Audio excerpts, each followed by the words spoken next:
그러면 이게 그 얘기가 있었잖아요. 이거 옮길 때 나무 밑에 깔아가지고. 그건 정설이 아니에요. 그거는 옛날 이론이고, 왜냐면 그렇게 하면은 다 죽어요. 나 서프라이즈에서 본 것 같아. 이집트에서 전기 썼다라고. 맞아요. 네.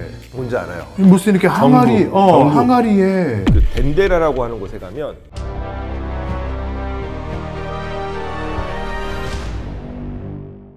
정영돈의 제목 없음 TV.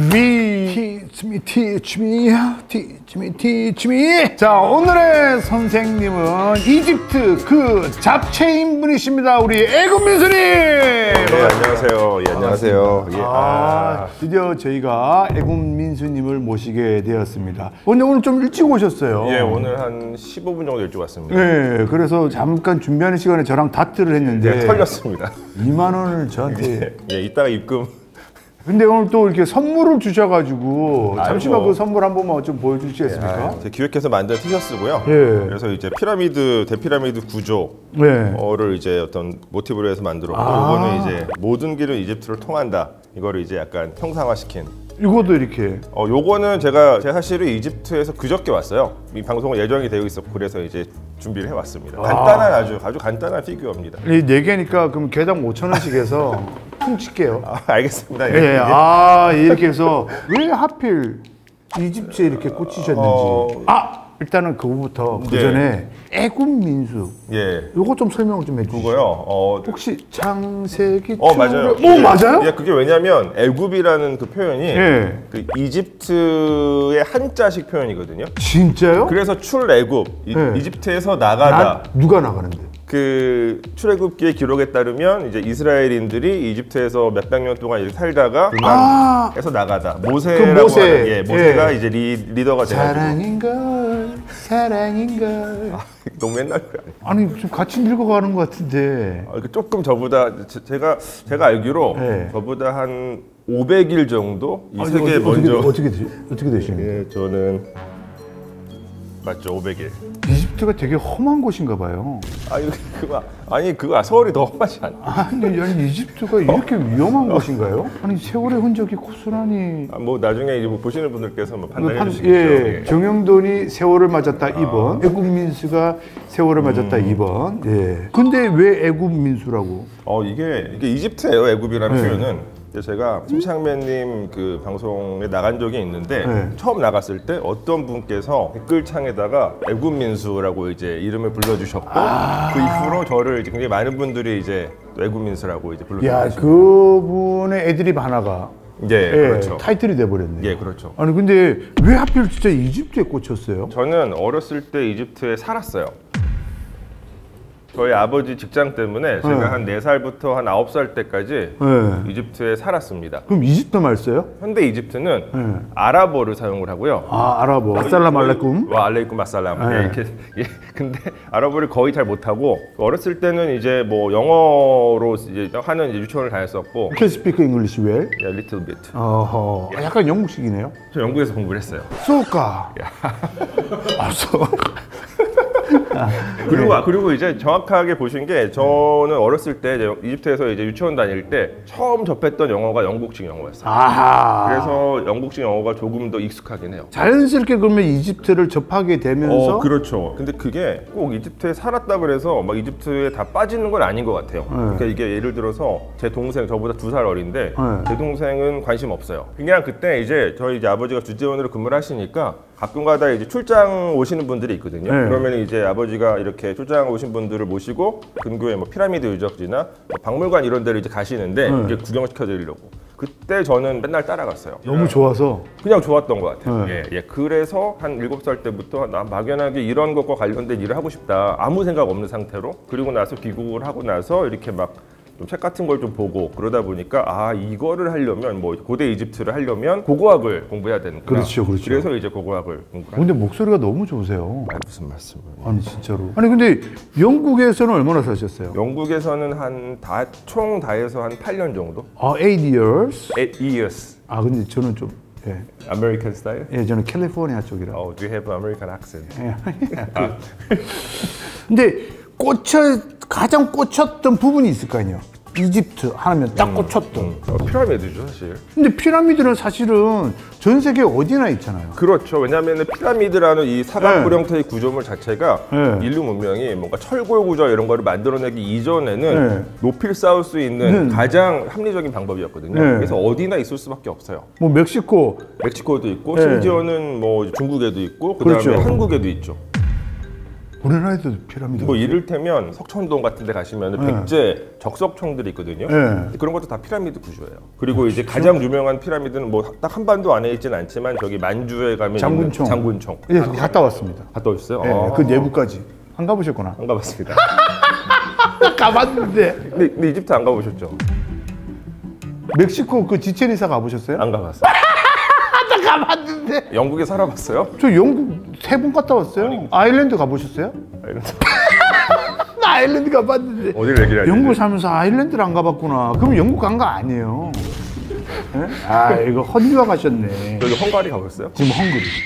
아 지금 너무 다이어트 때문에 헝그리. 아, 다이어트 하세요? 예. 아, 이제 뭐 하실 때가 됐죠. 그 표정 뭐. 연세가. 연세라니요. 예? 얼마 차이가 나는데 같이 늙어가는 판에. 여기 형이 있잖아요, 형도. 아 무슨 소리예요, 맞아. 민수 씨. 사회에서 만났는데 다 민수 씨죠. 그래도 나이 많으면 형이. 아니에요. 무슨. 아 우리는 3살까지는 친구인데요. 친구 갈까요? 그럼 형도나 민수야. 그래. 좋잖아. 개새끼. 뭐 친구끼리니까. 이제 앞으로 누구 만나면은 우리 형돈이가 이렇게 얘기해도 되나요? 그건 좀 곤란해. 수염을 기르시는 이유가 있습니까? 수염이요? 그냥 나니까 길러보는 거죠. 나 무슨 좀 프로페셔널하다. 그러니까 그게 약간 처음에는 그렇게 의도하진 않았어요. 네. 처음에 제가 수염을 기른 지가 지금 이제 한 2005년 정도부터 길렀는데 20년 다 20년 돼가네요 돼가네요. 진짜. 네. 한 40일 정도 여행하면서 그냥 길렀어요. 근데 기르니까 나름 괜찮아. 나름 잘 어울려. 본인이 보고. 예. 네. 그래서 이제 한국에 그러고 왔더니 그 당시에는 이제 수염 기르는 사람이 거의 없었거든요 한국에. 네. 그러니까 보는 사람마다 얘기를 하는 거예요. 너무 섹시하다. 너무 자르라고 이상하다고. 아. 근데 제가 성격이 좀 좋은 편이 아니어서 하라 그러면 안 하는구나. 그러니까 오히려 더 청개구리. 계속 길러야겠다. 약간 청개구리 기질이 있네. 남들 다 안 꽂히는 이집트에 꽂히는 예, 거. 맞아요. 사실 이집트 이런 이 공부를 하는 것 자체가 누구도 동의하지 않았어요. 제 근데 나 주변에. 너무 가고 싶어요. 그래서 좀 버킷이거든요. 왜 안 갔어요? 근데 여러 번 계획을 진짜 이집트를 가려고 했는데 그때마다 좀 다른 나라를 가게 됐어요. 어떻게 하다 보니까. 어디 가셨는데요? 이집트를 안 가보면 다 소용이 없어요. 아니 아니 소용 없어요. 알래스카 가보셨어요? 알래스카 이런 데는 사실은 문명권이 아니잖아요. 캄보디아. 캄보디아, 이집트보다 훨씬 거의 뭐 현대 문명이죠. 이집트보다 전엔 뭐가 있냐? 없어요. 수메르, 메소포타미아. 그렇죠. 예. 근데 이게 그 약간 유치한 견해이긴 한데 이집트와 수메르는 거의 동시대에 시작이 돼요. 근데 수메르가 조금 더 빠를걸?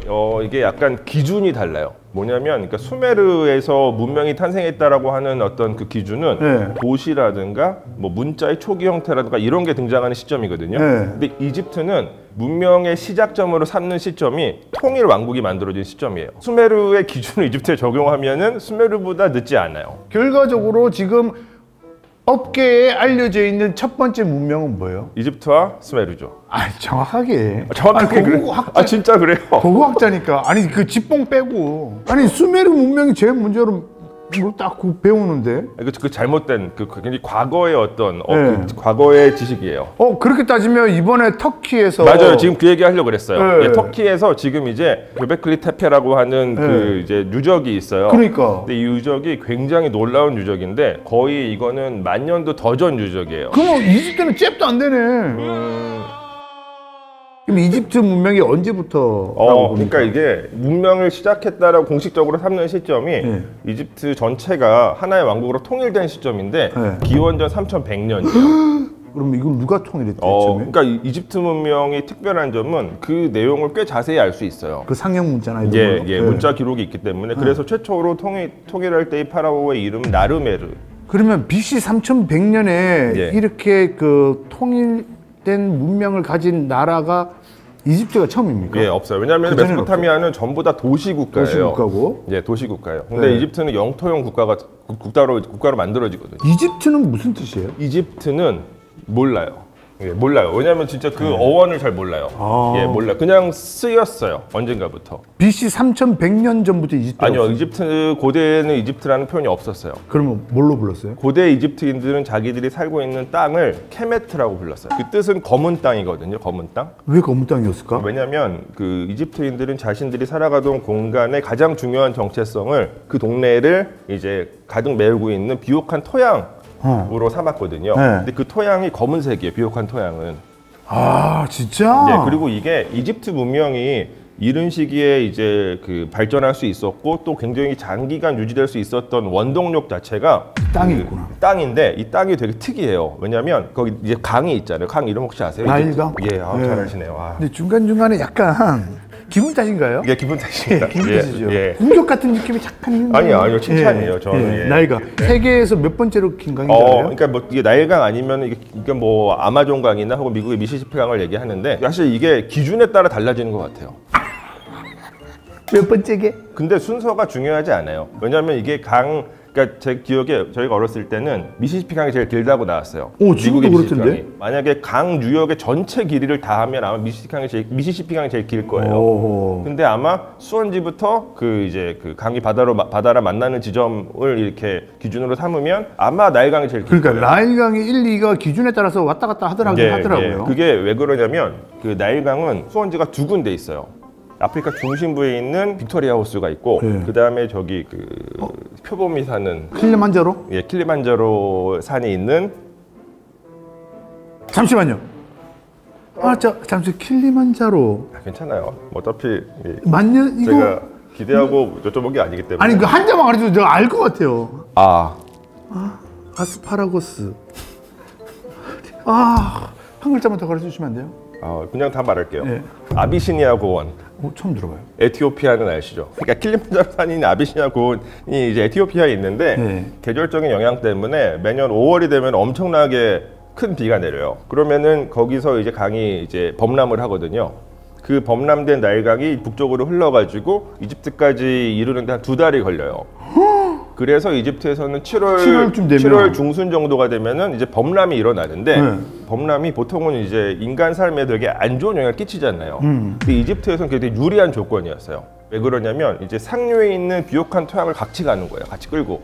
그러니까 이제 흙탕물로 돼서 흙탕물이 옮겨가가지고 이제 범람 물에 쫙 잠긴 다음에 물이 빠지면 그 흙만 남는 거죠. 축복받은 땅이. 그러니까 이제 이게 지력이 떨어지고 걱정을 안 하는 거죠. 그렇네. 자동으로 다 알아서 충전시켜주고 또 자동으로 이게 물이 한번 이제 들어왔다가 빠지니까 흙이 되게 좋아지는 거예요. 푹신푹신해지고. 그러니까 씨만 뿌리면 잘 자라는 거예요. 이제 오픈이 끝난 겁니다, 시청자 여러분. 그럼 연대를 한번 쭉 읊어봐 주시죠. 그래서 기원전 3100년경에 이제 이집트가 통일이 돼요. 최초로. 이때 통일될 때 상하 이집트가 통일이 돼요. 상 이집트, 하 이집트. 그게 어떤 의미냐면 상 이집트는 상대적인 상류 지방의 이집트이고 하이집트는 나일강을 중심으로 해서 근데 이게 나일강 전체 말고 이집트 내에서 이제 하류 지방이랑 상류 지방이랑 이 지형적인 차이가 있어요. 여기가 이제 삼각주 지역이거든요. 대략 한 6개에서 7개 정도의 지류로 갈라지는데 세계에서 제일 큰 삼각주 지형이 형성이 돼 있어요. 굉장히 비옥한 지역이에요. 그래서 여기를 이제 하이집트라고 그러고 여기를 상이집트라고 하는데 이런 지형적인 차이가 있다 보니까 이집트 문명이 탄생하기 이전 선사시대 때부터 조금 문화적인 양상이 달라요. 선사시대라고 하면 언제부를 얘기하는 겁니까? 그러니까 이제 문자 기록이 분명하게 나오지 않는 시대죠. 3000년, 100년 이전이겠네요. 그러니까 이전이에요. 그러니까 대략 한 기원전 한 6000년에서부터. 근데 이제 이 지역들마다 각각의 주요한 도시 거점들이 있거든요. 그러니까 얘네들이 자기들만의 정치체, 도시국가처럼 만들어가지고 서로 경쟁을 해요. 그게 이제 한 뭐 2000년 이렇게 지속이 되는 거죠. 그러다가 이제 상 이집트와 하 이집트가 이제 각각 통일된 것으로 보여요. 그런데 상 이집트가 하 이집트를 정복하는 방식으로 최초의 통일이 일어났어요. 그게 나르메르야? 예, 그게 3100년. 와, 그러면 사실은 도시국가 형태로 보면 3100년 훨씬 이전으로 그러니까 보여요. 제가 아까 말씀드린 수메르 될 수도 있겠네. 수메르랑 비교했을 때 수메르보다 이집트가 이제 늦게 편년이 되는 이유는 요 통일 시점을 이집트는 문명의 시작점으로 삼기 때문이에요. 근데 왜 이렇게 민감하세요?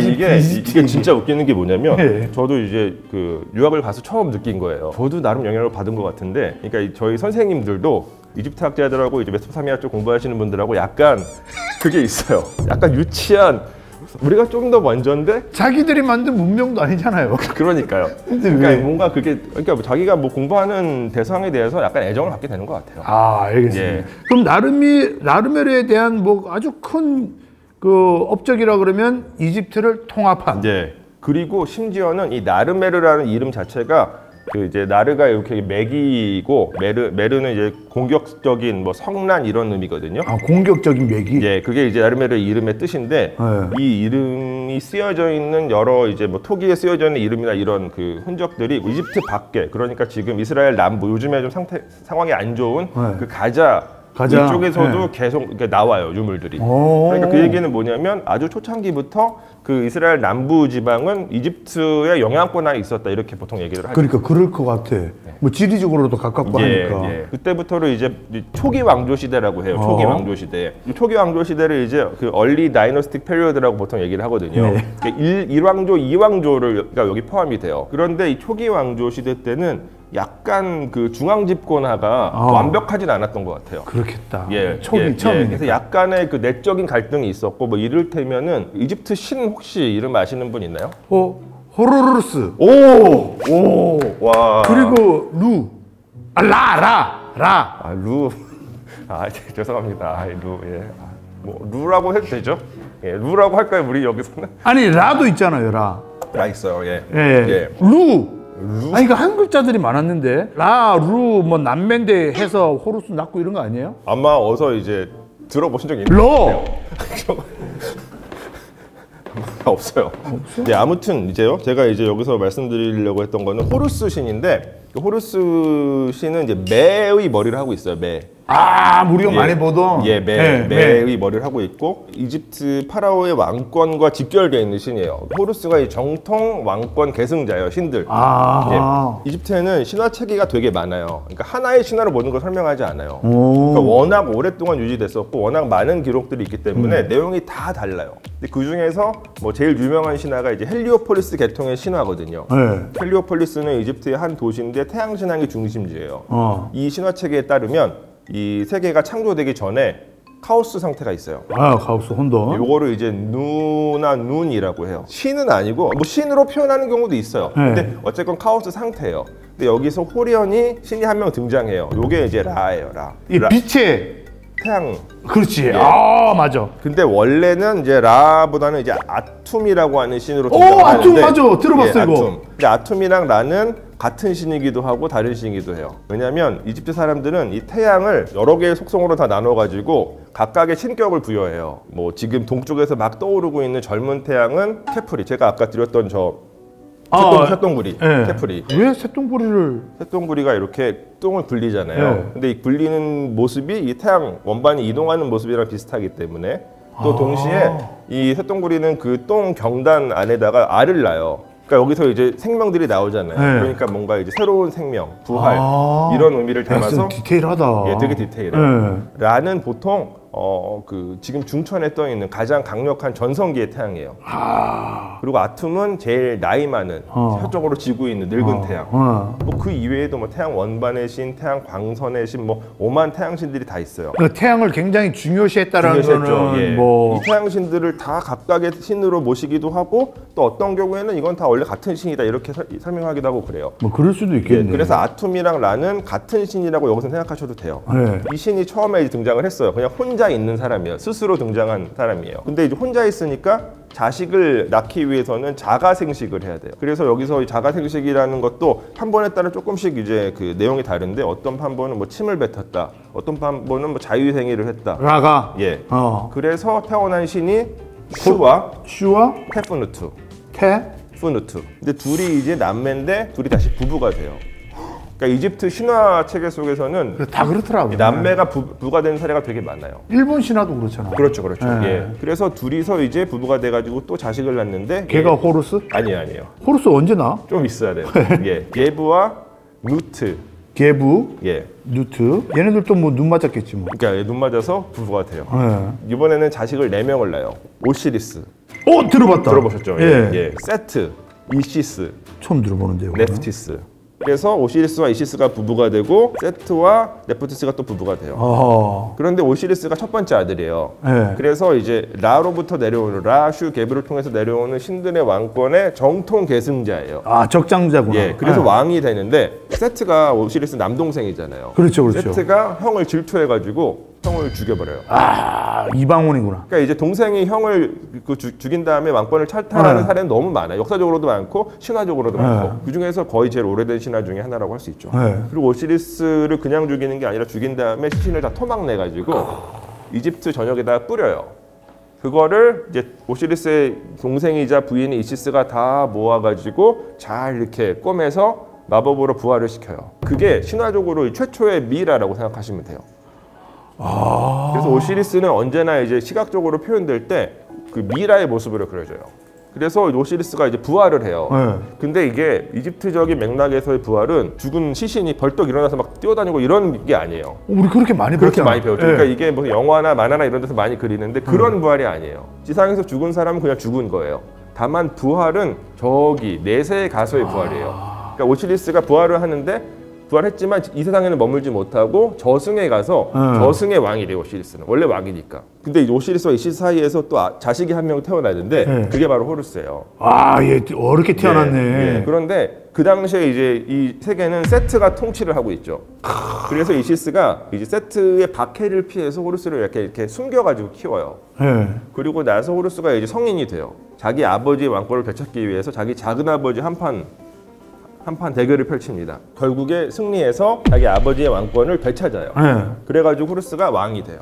그리고 이집트의 이제 왕들, 파라오들은 이 호루스가 지상에 실제로 현현된 상태라고 보통 믿어져요. 그리고 죽은 파라오는 오시리스와 동일시되고. 현존하는 왕들은 호루스라고 칭하고 예. 죽은 사람은 오시리스라고 칭한다. 예, 보통은 이제 그렇게 인식이 돼요. 근데 지금 제가 말씀드린 이 신화는 후대에 완성된 스토리인 것 같고요. 이 초기 왕조 시대 때는 완성되지 않았었던 것 같아요. 그러니까 각각의 신들을 섬기는 집단이 다 있었고 서로 경쟁하고 있었던 것 같은데 특히 초기 왕조 시대 때는 요 호루스와 세트를 섬기는 집단이 약간 이렇게 경쟁했었던 것 같아요. 그러니까 호루스 섬기는 집단이 보통은 이제 여당이었는데 세트가 이제 야당이고, 근데 딱 한 번 정도 세트 섬기는 집단이 정권을 교체시킨 적도 있는 것 같아요. 이번에는 어떻게 생각하세요? 총선 결과? 예, 우리 이집트 얘기를 하시죠.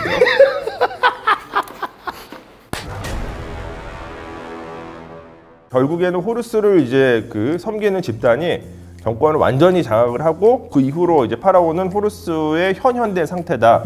이런 어떤 인식이 그냥 어떤 주류 이데올기가 된 것 같아요. 파라오는 무슨 뜻이에요? 파라오는 사실 이 시기에는 파라오라고 칭하지 않았어요. 파라오는 훨씬 더 후대인 신왕국 시대 때부터 그 이제 왕을 칭하는 표현으로 사용이 됐는데 고대 이집트어로는 이제 페르아아라고 하거든요. 페르는 이제 집이란 뜻이고 아아는 큰이란 뜻이에요. 거대한, 위대한. 그래서 페르아아는 원래 궁전을 뜻해요. 그렇겠네. 왕궁을 뜻해요.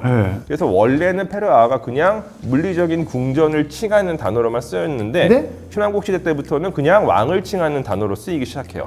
그러니까 뭐 이를테면 과거에 이제 한국에서도 이제 청와대에서는 이러면 그 대통령의 뜻이라는 식으로 쓰였잖아요. 뭐 백악관에서는 이제 그런 식으로 바뀐 것 같아요. 그럼 람세스는 뭐예요? 람세스는 옛날에 책 엄청 유명했었잖아. 읽으셨어요? 아니요. 사놓고 못 읽었어요. 람세스 되게 유행했었는데 이게. 맞아요. 90년대 후반에 이제 이게 한국에 번역 출간돼가지고 그 당시에 선풍적인 인기를 끌었고 지금 제가 느끼기에 한국 사회의 40~50대 분들이 갖고 있는 고대 이집트에 대한 약간의 향수 혹은 뭐 이렇게 그냥 동경? 그러니까 이 람세스가 막 커요. 이 소설이. 람세스는 뭐예요? 왕 이름이에요? 사람 이름이에요. 예. 아, 얘는 그러면 이 왕은 한참 뒤에 나오겠네요. 한참 뒤에요. 그러니까. 한 2000년 있어야 돼요. 그럼 이제 이렇게 돼서 신화가 마무리되고. 예, 그래서 이제 완벽하게 중앙 집권화가 이루어지기 시작하면서 그때부터를 이제 고왕국 시대라고 불러요. 여기에는 3, 4, 5, 6 왕조가 들어가요. 오케이. 예, 대략 이제 고왕국이 시작되는 시점은 이제 그냥 가장 널리 사용되는 편년체계로는 기원전 2686년이거든요. 얘네들 진짜 오래됐다. 그래서 이제 고왕국 때부터는 중앙 집권화가 이제 완성이 되었다라고 보고, 그리고 이 시기부터 이제 아주 독특한 현상이 나타나는데 이집트를 대표하는 아이콘 피라미드. 그렇죠. 예, 피라미드가 지어지기 시작해요. 이때부터. 와. 파라오가 그 이제 이집트 전역의 어떤 그 인적 자산과 그 어떤 이 자원을 충분히 동원할 수 있는 역량이 생긴 거죠. 그러면 나르메르 때부터 피라미드 생긴 건 그건 아니에요? 아니에요. 예. 그러니까 초기 왕조 시대 때 이 파라오들은 이제 피라미드가 아니라 이제 마스타바라고 불리는 큰 무덤인데 피라미드보다는 작고 마스타바라고 불리는 형태의 무덤을 사용을 했어요. 피라미드가 이런 것도 있지만 이렇게 된 피라미드도 맞아요. 예. 그게 처음에 등장하는 가장 최초로 만들어지는 피라미드가 그 계단식이에요. 네, 이렇게 돼 있던데. 그거를 이제 만든 파라오가 조세르라고 하는 파라오인데. 아, 조세르 왕 때 처음 피라미드가 만들어진 거예요. 근데 이때 지어진 피라미드 계단식이잖아요. 근데 이 피라미드는 처음부터 피라미드로 설계된 것 같진 않아요.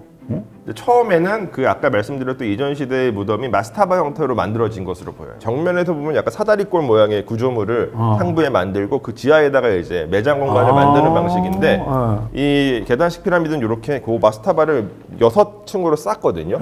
처음에는 이제 그 마스타바로 설계된 그 무덤이에요. 왜냐하면 피라미드를 조사를 해보니까 증축된 모습들이 나타나요, 물리적으로. 그리고 이제 그 하부 구조 이런 것들을 보면 과거에 사용됐었던 마스타바 무덤이랑 되게 비슷해요. 그러니까 정확한 구체적인 상황은 알 수 없지만 뭔가 그 의사결정의 변화가 일어나서 점차적으로 피라미드를 쌓아간 것으로 이렇게 보입니다. 근데 피라미드는 무슨 뜻이에요? 사실은 이것도 잘 몰라요. 왜냐하면 이 피라미드라는 표현 자체가 고대 그리스어예요. 예, 고대 이집트인들은 피라미드를 피라미드라고 안 불렀어요. 고대 이집트인들은 피라미드를 메르라고 불렀어요. 메르. 뜻은 모르는데 그러면 피라미드는 그리스인들이 부른 거다. 네, 원래 이제 피라미스라고 하는 고대 그리스어에서 유래한 것으로 보이는데 피라미스는 그냥 사각뿔을 의미해요. 사각뿔. 그리고 이제 고대 그리스에서는 그 사각뿔 형태의 무슨 빵을 피라미스라고 불렀다고 하거든요. 와, 근데 메르가 그리스인들이 피라미드라고 불러서 이렇게 바뀐 거네. 이거 좀 억울하겠다, 이집트 입장에서는. 근데 그 바뀐 것도 뭐 2000년 전이니까. 너무 오래됐네. 야, 얘네들은 너무 오래됐다. 피라미드를 왜 지었냐? 구체적인 건 알 수 없지만 그 여러 가지 정황상 이 당시에 이제 파라오들은 죽고 나면 아까 제가 이제 오시리스에 뭐 동화된다고 말씀드렸잖아요. 근데 이거는 이제 후대에 더 완벽하게 정리된 그 이데올로기 체계인 거고 이 당시에는 죽고 나면은 저기 하늘로 올라서 어떤 별에 동화가 된다고 생각을 했었거든요. 야, 다 비슷하다. 근데 그 별이 이집트에서는 이제 그 주극성이에요. 지지 않는 별. 그러니까 이제 밤 동안에 지구가 이제 자전을 하면서 별들이 지잖아요. 근데 북쪽에 있는 별들은 지지 않죠. 북극성. 밤 동안에 계속 볼 수 있잖아요. 지구 자전축 거의 자전축 상에 있으니까 그 별이 중요해요. 이 왕들의 죽음에 있어서는. 근데 그 별이 오시리스와 동일시돼요, 나중에는. 그래서 피라미드의 입구는 언제나 북쪽에 있어요. 오시리스와 동화가 되기 때문에. 그렇죠. 북극성이랑 동화가 되기 때문에. 근데 이때의 북극성은 지금의 북극성은 아니에요. 뭐야? 이게 너무 옛날이니까 이게 지구가 세차 운동을 하잖아요. 세차 운동? 이게 자전도 하지만 요 자전축이 팽이처럼 이렇게 돌거든요. 그러다 보니까 이게 천 몇백 년마다 정확한 그 수치는 모르겠는데 이게 바뀌어요. 북극이. 이때는 더 옛날이니까 지금의 북극성이랑은 다른 별이 그 주극성, 북극성이었어요. 와, 그거 처음 알았어요. 북극성이 바뀐다라는 것도. 그러면 이게 그 얘기가 있었잖아요. 피라미드 이거 옮길 때 나무 밑에 깔아가지고 동그랗게 해서 옮겼다는. 그건 정설이 아니에요. 그거는 옛날 이론이고, 왜냐하면 그렇게 하면 옮기기가 훨씬 어려워져요. 엄청 떨어져 있는 채석장. 이게 뭐 10만 명, 20만 명 뭐 동원해가지고 이거 나무 동그랗게 해서 한 거 아니에요? 그렇게 알고 있잖아요. 근데 나무를 동그랗게 하면은 올리다가 잘못 놓치면 다 죽어요. 요즘의 정설은 이제 굴림 통나무를 쓰는 게 아니라 흙이 있잖아요. 흙에다가 물을 뿌려서 진흙을 만들고 썰매 같은 데다가 돌이 실어가지고 끌어갔다고 생각을 해요. 이거 다들 이렇게 알고 있을걸요? 그러니까 그림 같은 데 그렇게 많이 그려졌었죠, 과거에. 아니, 그리고 나 이거 며칠 전에 본 거예요. 어떻게 하다 봤지? 이게 노예가 아니고. 노예가 아니에요. 그 맥주도 주고 임금도 충분히 주고. 그게 이제 약간 섞여 있어요. 여러 가지 이야기가. 그러니까 농한기 가설이라고 하는 이론인데 한 60년대 정도에 나온 이론이고요. 저는 동의하지 않고 대부분의 정설로 받아들여지진 않아요. 다만 피라미드를 이제 만들던 건설에 종사하던 노동자들의 삶이 막 진짜 최악이진 않았다라는 사실은 확인이 돼요. 물리적으로, 고고학적으로 확인이 돼요. 이를테면은 노동자들이 거주하던 임시 캠프의 유적이 발견이 되는데 1인당 사용했을 법한 공간의 크기가 그렇게 작지 않고요. 동시에 그 유적 주변에서 이제 동물뼈나 생선 가시 같은 것들이 되게 많이 출토가 돼요. 이 얘기는 뭐냐면 충분한 양의 단백질을 공급받았을 것이다 라고 이야기할 수 있는 거죠. 뒤에 말씀하신 뭐 맥주나 뭐 이런 대우 이런 거는 구체적으로는 알 수는 없어요. 왜냐면 그 당시 피라미드 건축과 관련돼서 문헌 기록이 잘 나오지 않기 때문에, 다만 피라미드가 지어지던 시기로부터 한 1000년 정도 더 지나서 그래도 기원전 1000년이네. 그렇죠. 기원전 1500년부터 1000년까지 이때는 더 이상 왕들이 무덤을 피라미드로 만들진 않아요. 근데 이제 이때 왕 무덤을 만들던 노동자들이 살던 마을이 있는데 그 마을에서 확인된 여러 가지 문헌 자료나 여러 가지 증거들을 봤을 때 이 사람들은 상당히 좋은 대우를 받았어요. 문헌이 있어요? 있죠. 이게 비석이나 이런 데서 한 게 아니고 책이 있어요? 그러니까 그 당시 이집트에서는 이제 그런 기록들은 그 오스트라콘이라고 하는 석회암 판에 이렇게 쓰여져요. 그러니까 이집트 하면 파피루스 많이 생각하시잖아요. 파피루스 되게 비싸요. 그래서 이제 정말 중요한 문서만 주로 파피루스에 쓰고 보통은 이제 석회암을 뭐 만들다 보면 이렇게 편이 이렇게 얇게 편들이 나오거든요. 그 편에다가 써요. 그런 것들이 많이 발견이 되죠. 그래서 이때 이제 신왕국 시대의 왕묘를 만들던 그 노동자들은 꽤 좋은 대우를 받았고 급여도 꽤 괜찮았고 휴일도 보장받았고. 나 서프라이즈에서 본 것 같아. 이집트에서 전기 썼다라고. 뭔지 알아요? 무슨 이렇게 항아리, 전구. 항아리에 무슨 전구 썼다라는 예. 얘기가 있었던 거죠. 맞아요. 예. 이제 그 덴데라라고 하는 곳에 가면 하토르 신전이 있어. 하토르 여신 신전이 있어요. 근데 그 신전은 지하실이 있는데 그 지하실에 가면 부조가 이렇게 있어요. 근데 그 부조 중에서 하나가 사람이 이렇게 전구를 되게 커다란 전구를 들고 있는 것 같은 그림이 그리고 있어요. 막 이런 거 막 있고. 예, 있어요. 이거. 예, 그거예요. 예. 이거 너무 전기잖아. 그래서 이거 가지고 막 실제로 모형도 만들어서 이거 진짜 전구다라고 주장하시는 분들이 있어요. 너무 진취적인 주장이고 정확하지 않은 주장이에요. 이유가 뭐냐면 사실 그 옆에 설명이 써 있어요. 되게 장면이 여러 개가 있어요. 조금씩 다 의미가 다른데 기본적으로는 아까 얘기 드렸던 호루스 있잖아요. 호루스의 부인이 하토르 여신이에요.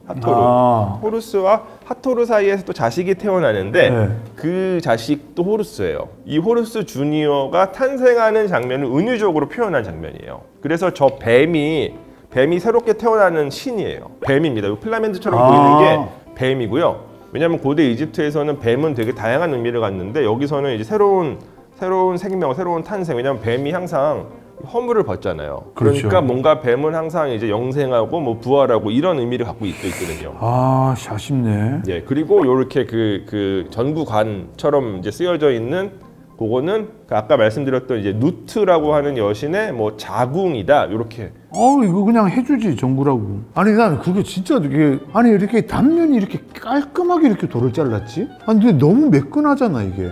아구가 딱딱 맞잖아. 근데 그게 그 당시